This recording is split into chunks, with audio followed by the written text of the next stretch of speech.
kind of an odd one here, but a while back I remember you saying something about you burning more calories the more weight you have on you or in your system. So would there be a recognizable increase or benefit from initially over-consuming water and sodium for foods that were more dense, so you would essentially reap these benefits? What you're going to find is that this isn't going to work the way you think it is. Yes, holding more water weight will make you burn more calories, especially when you're moving around doing cardio, being active. Absolutely going to increase your metabolic rate and your total energy turnover. The problem with what you just suggested, if you're cutting and you're trying to reap the benefits with cutting, what you're going to find is that as you start consuming more sodium and more water, if your carbs are a little lower, particularly on a low-carb diet, and you're in a caloric deficit, you're going to find the opposite, that you're going to drop water weight as a result of doing that. The high sodium and high water intake only puts water on you when you're overeating. When you're on lower carbs and lower calories in general, you're going to find is that it's going to make you urinate even more water out, and it's going to actually make you drop water weight, and you're actually going to probably look leaner as a result of doing that. So it's actually a very good method for you to lean out, is to consume a little more sodium and drink a lot more water so that you actually hold less water. But, by that same token, it's not a bad idea either, because of the simple fact that it's going to make your cut easier. It's going to make it easier for you to cut, because you're going to find that the more water you're drinking and the better your electrolyte balance is, the better your training is going to go, the more energy you're going to have. You're going to find it easier to burn through more calories through that way also. So it's not a bad approach to do there for cutting. Just realize that you're actually going to drop water weight as a result of doing that and not gain it. It doesn't work the way a lot of people seem to think that does. Increasing sodium and increasing water at the same time for days or weeks on end makes you urinate more water out, and you will actually lose water weight. All right. Next question, and actually we're done with the normal questions. We're going to go over to the PED and TRT related questions and then a personal question at the end. So let's get to those. For those of you who aren't interested in that, have a great day, and we're done with the standard questions. So next question. In your reference to your recent video on protein intake, your older video, do steroid users actually need more protein than drug-free athletes? Does this mean that the guys in the study you referenced plus anybody else using anabolics wouldn't make better gains with a higher protein intake? In short, do anabolics allow us to assimilate protein at a higher rate? Could we put an arbitrary number on it? I really want to know your answer to this. Everything with drugs is dose dependent. So when we start talking about an arbitrary number, you can't place a number on anything. The more drugs someone uses, the stronger every effect in the body is, including things like nitrogen retention. So you can't give the same number for someone on 300 milligrams of test versus someone on 1,500 milligrams of test. The numbers are going to be different. But in the studies that I've linked to you guys, yeah, all those guys who gained 18 pounds of muscle in 20 weeks without lifting weights on testosterone were on 1.2 grams of protein per kilogram of body weight. So actually, a lot of those guys were only consuming 100, 120 grams of protein, and they gained 18 pounds of muscle. The reality is, in theory, yes, you should be able to assimilate more protein when you're on anabolics. But that doesn't mean that the more protein you consume, the more you're going to assimilate. You're still just going to oxidize the excess for fuel. You're going to convert it into carbs. You're going to break it down into glucose, a certain percentage of it, and a lot of it's going to be just excreted as nitrogen in your urine. But the thing is, yeah, anabolics increase feed efficiency. You extract more protein that you consume and utilize it more effectively for the gram per gram. And people who are on anabolics tend to lose less protein from their muscle tissue, meaning throughout the day, you always are breaking down protein and building protein. That doesn't matter whether you're bulking, cutting, natural, and drugs, whatever. There's always a ratio going on there. Anabolism and catabolism are happening full time at the same time. We're dynamic metabolic organisms. That's how we operate. That's just, I know it's really complex and it's confusing, but that's the truth of it. That's how the human body works. The anabolics reduce the amount of protein breakdown occurring in the body, also particularly in the muscle tissue. So what ends up happening is that in theory, yeah, the person on anabolics may not actually need as much protein to gain the same amount of muscle mass. And that's because they break down less of the protein already in their muscle tissue, and they utilize the protein that you consume more efficiently. So there's a double whammy there. So reality is, everyone thinks that they need 400, 500 grams of protein when they're on gear. No, the only point of doing that is just to stay leaner. And there's a lot of factors as to why that might help you stay a little leaner when you're bulking. But in terms of gaining muscle mass, no, it's not doing anything for you. Guys on massive amounts of gear, plenty of them, pro bodybuilders have admitted they only consume 140, 150 grams of protein. Some of them do, and they were monstrously huge. They're just as big as the guys who are consuming 500 grams. Doesn't really seem to matter in the end. It's just a preference in certain other fringe benefits of the protein, not gaining muscle. The gear itself sorts that out. All right, next question. Hi Jason, I know you're taking peptides twice in the morning to boost GH. If availability or legality wasn't an issue, would you want to be more effective for health well-being peptides or small dose of pharma GH? Is boosting your own levels more beneficial to taking exogenous GH for some short long-term shutdown issue? This is interesting, as I've heard about a lot of anti-aging clinics prescribing low doses in bodybuilding fitness terms of GH things. Yeah, truthfully, the only reason for peptides, other than masking agents for drug testing purposes, for people who get random drug tested, is cost and legality. They're tremendously less expensive. Basically, someone who's taking peptides to try to get the similar levels of GH is spending $500 or $600 less per month to do so.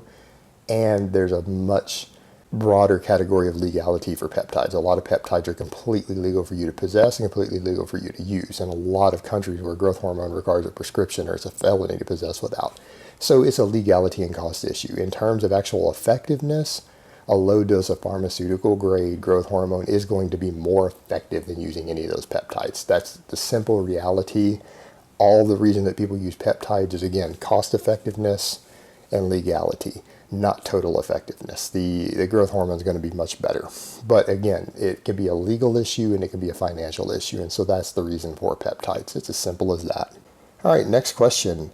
Hey Jason, are you using liver support for your TRT? What brand do you recommend for a blaster stack? And is it true that milk thistle reduces the effectiveness of these drugs? P.S. Your Q&As are the best.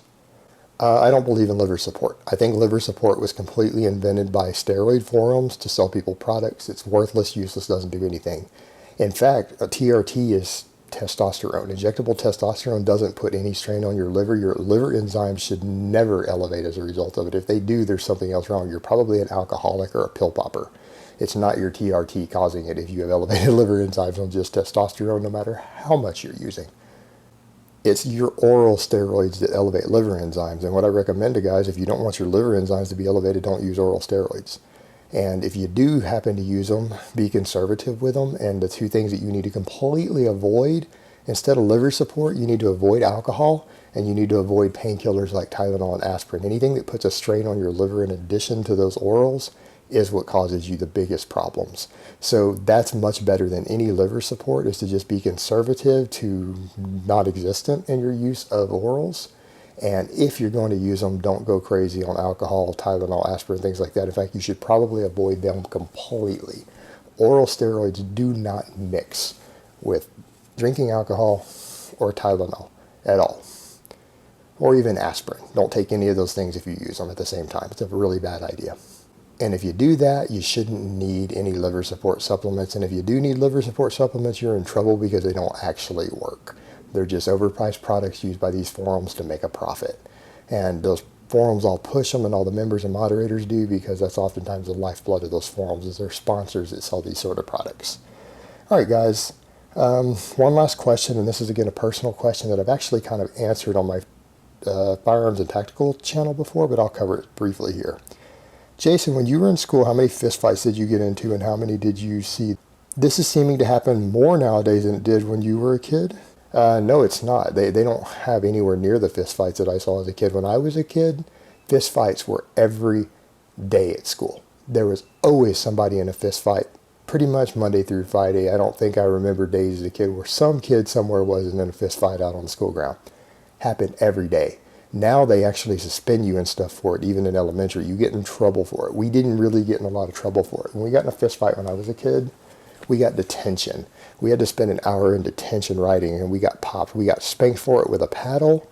We got 2 to 3 pops with the paddle, and then we were sent to detention after school for an hour. Or worst case, we got Saturday detention. We had to come in and write for 4 hours straight on a Saturday on our day off as punishment for it. You didn't get suspended or expelled from school for it. So I had to get in a lot of fist fights, a number of reasons. One of the biggest problems I found is that when we moved from the country to a certain part of Houston, to where my mother wanted to move back near my grandparents, and my grandparents were pretty decently well off, but their entire area had changed where their house was that they had owned for 40 or 50 years already. and it became a predominantly Hispanic area. I think it was around 60% Hispanic at the time. And accordingly, I came in there as the white kid who had the rich grandpa. I was also deaf in one ear, and I had previously been deaf for 2 years straight. So I talked a little bit funny. So my speech patterns and my pronunciation and enunciation of words weren't perfect. So I talked funny and all of that. So I got in a lot of fist fights. And the biggest problem, is a lot of you guys know, and I love all my Mexican friends. I actually respect how family oriented like Hispanic and Mexican culture is. It's one of the positive things about that culture. But as you guys know, any of you Hispanic guys, you know you all have that one cousin who's a fucking idiot, who just can't help but get himself in fights. And I know you guys, you look at him and you go, mijo, I love you, but you're fucking stupid. All right, you know what I'm talking about. The problem is that Hispanic families, once you fight someone in their family when you're growing up, you got to fight the whole family. You got to fight all their brothers, you got to fight all their cousins, and they all have 8 cousins. So what ends up happening, you get that one idiot who wants to pick the fight. You have to beat him up in a fight. Then you got to go fight all his brothers and all his cousins. And before long, you've been in 10 fist fights because this one guy picked a fight with you that you didn't even start. So I had to learn how to fight as a kid. I was in martial arts. I took karate first, and I went to taekwondo. I started karate when I was 7 years old. And it also helped because of my previous ear problems and my balance issues. It worked wonders for it. And then I had my dad. My dad is kind of psycho. Ex-Green Beret from Vietnam. Very successful businessman. But he taught me at a young age, and this helped with everybody but the other family type situations I described, is that he taught me as a kid is that if you just beat somebody until a teacher pulls you off of them, once you get a guy on the ground, you keep him down. That's adult type fighting being taught to me as a kid, and I learned that really early on. That does work. If you get somebody on the ground and you keep kicking them until they're unconscious, until the teacher comes and pulls you off of them, nobody who saw you do that, none of the other 7-year-olds are ever going to get in a fist fight with you again. You make an example of them. And I found that did work really, really well for everything but the Latino situation.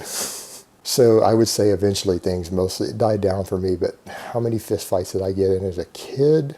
Probably 30, 35, something like that.